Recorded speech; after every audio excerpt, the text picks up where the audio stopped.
Futebol Clube. Coxa Branca trouxe o ídolo Alex de volta e já colheu os frutos desta contratação. O Alviverde foi campeão paranaense, tetracampeão paranaense, e é o líder do Campeonato Brasileiro da Série A após 5 rodadas. Bem-vindo ao Camarote FC, presidente Wilson. Estou muito feliz de estar aqui novamente com vocês, falar um pouquinho a respeito do Curitiba Futebol Clube, né? Que é o clube do meu coração e que eu estou presidente, né? Eu não sou presidente, eu estou presidente. Prazer imenso de conhecer pessoalmente o Lino, que eu não o conhecia apenas pela televisão e desde o tempo que ele estava em Florianópolis, e é uma pessoa que nós temos uma admiração muito grande por ele. E novamente a Nádia Mauad, uma querida jornalista paranaense com tanto brilho, que tem feito um trabalho maravilhoso no nosso estado.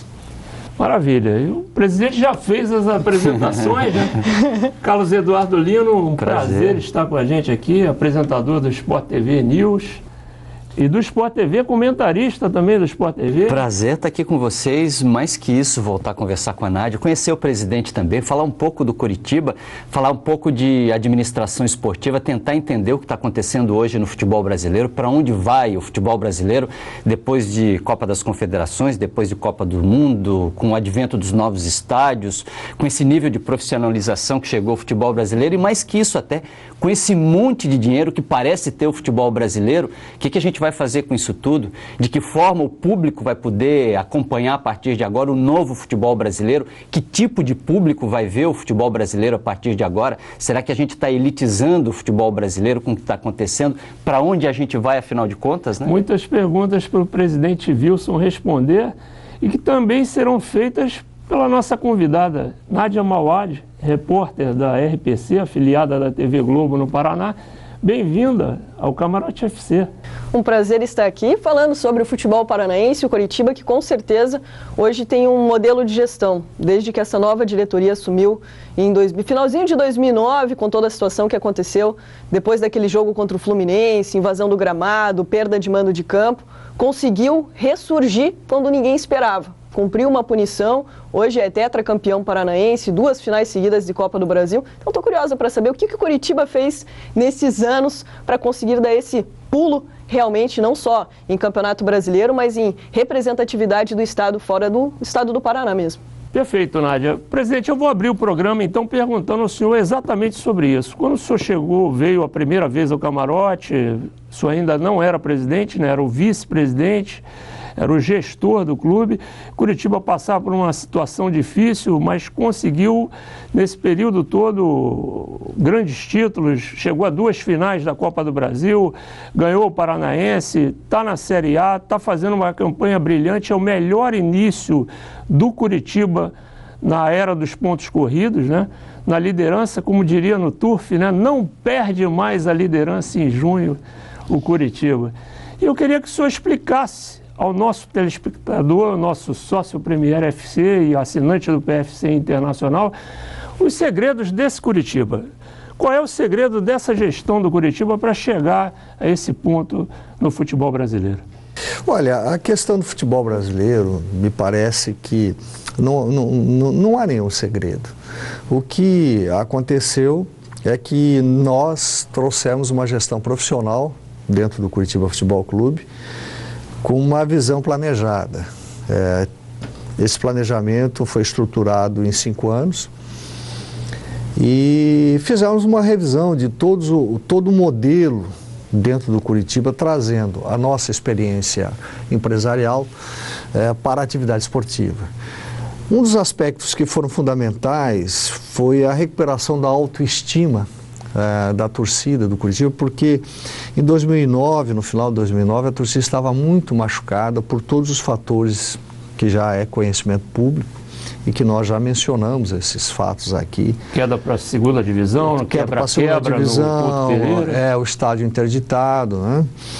E a nossa surpresa maior é que em 2010 nós fomos campeões paranaenses já, com todas as dificuldades que nós vivíamos naquele momento. Mantivemos o treinador, o Ney Franco, que hoje está no São Paulo, e que não era responsável pela queda do clube naquela época, e tínhamos uma visão muito clara a respeito de algumas necessidades que o clube tinha e que era fundamental manter um grupo e manter principalmente a comissão técnica. Eu acho que esse foi o primeiro passo importante que a diretoria tomou. Com a recuperação da autoestima, a recuperação da parte do estádio, a melhoria de alguns conceitos que nós víamos como necessários, o time fez uma campanha muito boa em 2010 e foi campeão da Série B e subiu para a Série A. É evidente que o futebol, eu até brincava aqui fora do ar com o Lino, que tudo que eu estudei na minha vida e tudo que eu me aperfeiçoei e procuro me aperfeiçoar, eu nunca aprendi tanto como aprendi nesses 3 anos e meio que estou no futebol. É tudo diferente, porque o futebol ele trabalha com aspectos super interessantes e difíceis até de uma pessoa equilibrada, realista, ponderado, avaliar, que é a paixão. O futebol é emoção e paixão. E a arquibancada, ela apela muito para a emoção.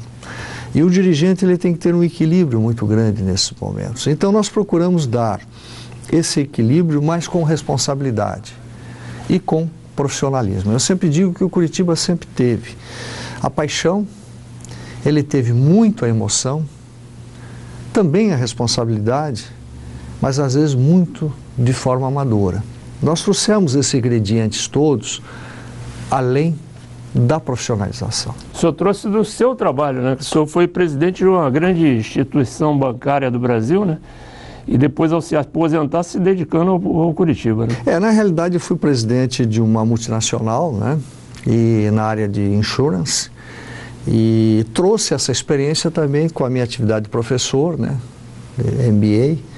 E também a minha atividade como executivo, como coach de executivos, durante toda a minha vida. Nesse processo todo, alguns profissionais do meu conhecimento, nós agregamos ao Curitiba, e talvez aí eu diria que foi o fator mais importante, que foi a união de todas as alas do Curitiba. O Curitiba tinha algumas alas com pensamentos e ideologias muito próprias, muito bem intencionadas, muito dedicadas a melhorar sempre ao clube, mas não havia uma união. E nós conseguimos, por um fator terrível, num momento muito difícil, e a vida ela nos ensina que nas dificuldades nós nos unimos muito, né? Eu passei, vocês sabem, um processo muito difícil da minha vida, e foi o momento que mais eu tive unido com toda a minha família. E o Curitiba era uma família que estava desunida. Então nós nos unimos, todos os setores do Curitiba, e sabíamos que a única forma de sair da dificuldade é nós estarmos juntos. E esse para mim foi o fator decisivo para que pudéssemos implantar este grande projeto do Curitiba Futebol Clube em 2010 e que hoje é um projeto vencedor. Maravilha. O ambiente administrativo do futebol é curioso, o presidente começou a falar sobre isso, eu gostaria até que ele tentasse estender um pouco esse assunto, porque em qualquer ambiente profissional, natural, você não tem uma bola que bate na trave e não entra, e você precisa mudar no dia seguinte todo o seu planejamento. Você não tem também, por outro lado, algo extremamente positivo, que é a fidelização do seu cliente. Não existe cliente mais fiel do que o cliente do futebol, né? Ele ama a marca por uma vida inteira. Que empresa tem isso hoje, né? Um cliente que ame aquela marca pela vida inteira. Então você tem essa variável positiva e negativa dentro do futebol. Mas também, você quando pega um clube para administrar, e ouço vários presidentes falarem sobre isso, Jorge, vários deles dizem que o maior problema para você administrar um clube de futebol não é pensar no que você vai fazer, é pensar no que fizeram, ou seja, administrar passado. O maior problema de qualquer clube de futebol no Brasil hoje é você lidar com essa paixão em primeiro lugar e ter que administrar passado. Fica muita coisa de outras administrações, você tem que lidar todo dia com um passado e um passivo às vezes pesado. Como é que foi isso no Curitiba quando o senhor pegou, presidente? Esse é o grande problema do futebol brasileiro. Os presidentes atuais hoje, e eu digo todos os presidentes, aí não tem isenção, eles assumiram um ônus de uma série de gestões do passado, que muitas vezes não são culpa também dos gestores do passado, não é nenhuma crítica aos gestores do passado. O problema é que o futebol ele tem uma característica diferente daquilo que se falou de uma organização, de uma empresa. O resultado do campo influencia muito nas decisões econômicas. E isto é um equívoco enorme no futebol brasileiro. Todos os clubes hoje no Brasil, alguns mais, outros menos, estão na UTI. Essa é a realidade do futebol brasileiro. As dívidas que os clubes têm hoje, o ônus do passivo, da gestão desses passivos dos clubes, é um esforço terrível para as gestões que estão aqui e para as futuras que virão. Não tenho dúvida disso. Então nós precisamos ter a coragem e a consciência de colocar isso na mesa de uma forma muito transparente. Porque aqui não é questão de responsabilizar, ou criticar, ou condenar. Aqui é uma questão de resolver o problema. O Curitiba, assim como os outros clubes, quando nós pegamos, tinha uma dívida fiscal enorme. E esse era o grande problema que o Curitiba tinha, trabalhista e fiscais. Nós fizemos uma adequação... Qual era esse total, presidente? Olha, em torno de 100 milhões. Em torno de 100 milhões. Para um clube que fatura... O nosso orçamento este ano é 89 milhões, próximo de 90 milhões. Só que nossos ativos hoje são 450 milhões, né? Depois de 3 anos, nossos ativos, quando nós assumimos, era em torno de 56 milhões. Hoje, em função de contratos, em funções de uma série de investimentos, o clube hoje tem um ativo de 450 milhões. Então, a nossa dívida hoje, ela representa em torno de 28% dos ativos. E nós temos um patrimônio líquido de 50 milhões. Com dívidas fiscais já negociadas? Todas negociadas, saneadas, sendo pagas mensalmente, tanto a do passado e as correntes. Como é que o senhor reage, desculpa, só para não perder esse gancho aqui, quando o senhor vê o governo agora propondo, ou pessoas dentro do governo, setores dentro do governo federal, propondo perdão de dívida, reparcelamento para clubes que não fizeram o que o Curitiba talvez tenha feito, de pagar em dia seus parcelamentos e acompanhar tudo. Lhe causa estranhamento isso? Não, o que eu acho, nós temos que ser corretos com relação ao futebol. Os atuais presidentes, como eu disse anteriormente, assumiram um ônus terrível, alguns clubes com ônus impagáveis. O que eu acho que o governo tem que fazer, e há uma proposta que nós estamos trabalhando nela, e eu pessoalmente também estou, é a mudança nessa legislação com relação a esses débitos. A minha visão é aquilo que nós fizemos no Curitiba. Nós alongamos a nossa dívida, incorporamos multas, juros e estamos pagando religiosamente mensalmente.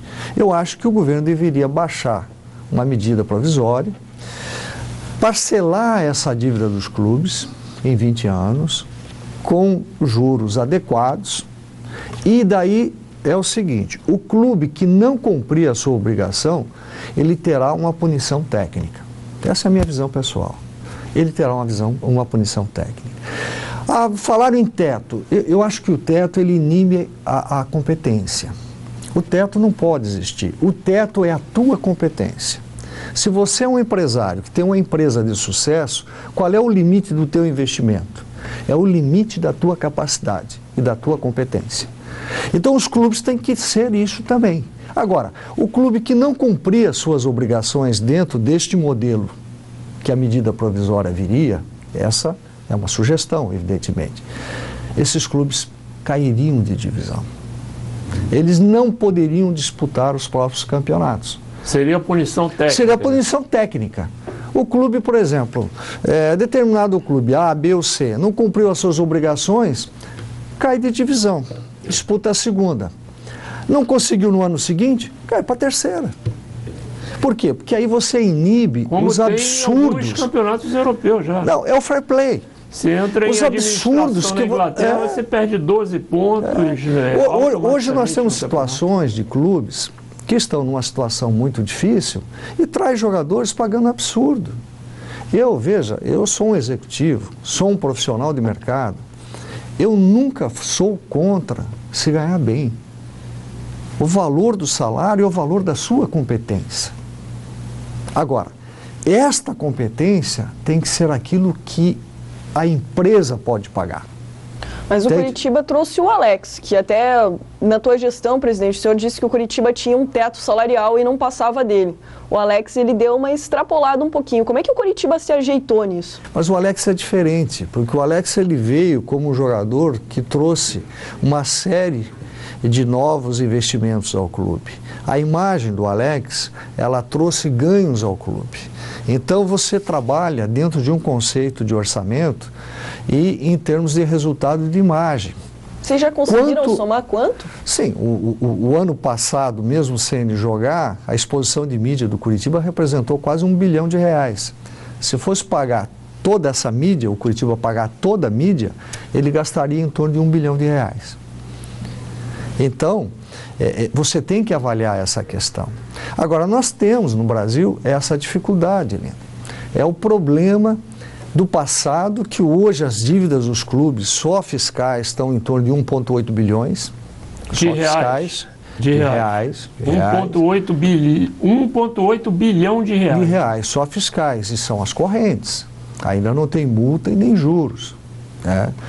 É uma situação que nós não podemos colocar mais panos quentes. Nós temos que resolver. E os clubes também são desunidos, não há liderança entre os clubes. O Clube dos 13 teve uma finalidade, depois perdeu esta finalidade ao longo do tempo. E os clubes precisam se unir. O senhor é favorável a uma formação de uma liga? Olha, eu não sei se há a formação de uma liga oficial ou não. O que eu acho que os clubes têm que sentar. Os clubes têm que apresentar sugestões, porque a passividade dos clubes me incomoda, de uma forma geral. O senhor acha que eles transferem demais para a CBF responsabilidades? Transferem demais as responsabilidades porque os seus mandatos dos seus dirigentes é por períodos curtos e não há solução de continuidade. E a responsabilidade que existe, e aí é um outro aspecto que também nós temos que rever, a questão da Lei Pelé. Eu acho que ela teve ganhos e tem que ser, evidentemente, preservado esses ganhos, mas ela tem que mudar. Nós temos hoje uma figura dentro do futebol, que é um empresário, e que está matando o futebol. Nós temos alguns empresários fantásticos, pessoas que agregam valor ao futebol, mas temos alguns que desagregam.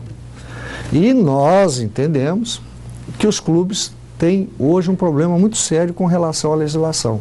Nós temos que alterar essa legislação. Se você analisar, Lino, os clubes do Brasil, dos 20 principais clubes, os direitos econômicos, que são propriedade, ativo desses clubes, não passa de 20%.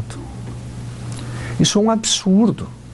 Você tem todo o ônus, tem toda a promoção, tem o direito da vitrine, porque você expõe o profissional. Você tem departamento médico, fisiologista, o jogador se machuca, você paga o salário integral. E você tem 10%, 15% desse atleta. Então tem uma venda, o investidor, o empresário ganha mais do que o clube, que investiu 3, 4 anos nesse profissional. Às vezes mais, 5 anos, que vem desde a base. Este conceito está errado. Não há uma proteção aos clubes formadores. Hoje não há estímulo para os clubes formadores porque não há proteção desses investimentos. Então nós precisamos criar conceitos de preservar esses investimentos. Além do que, a legislação trabalhista hoje, ela é um ônus pesadíssimo aos clubes. Nós temos e nós defendemos essa tese de ter um acordo coletivo, nacional, entre clubes, atletas profissionais, preparadores físicos, técnicos, prestadores de serviços ao futebol, ao esporte, onde as regras sejam muito claras nesse acordo coletivo, para que você não tenha este ônus absurdo trabalhista que os clubes estão enfrentando também. Então nós temos que fazer muito para o futebol brasileiro. O futebol brasileiro não é só no campo. Nós estamos perdendo conceitos táticos, estamos perdendo a nossa evolução. Somos hoje o 22º no ranking da FIFA de seleções, o que é vergonhoso para o Brasil. Nós precisamos mudar.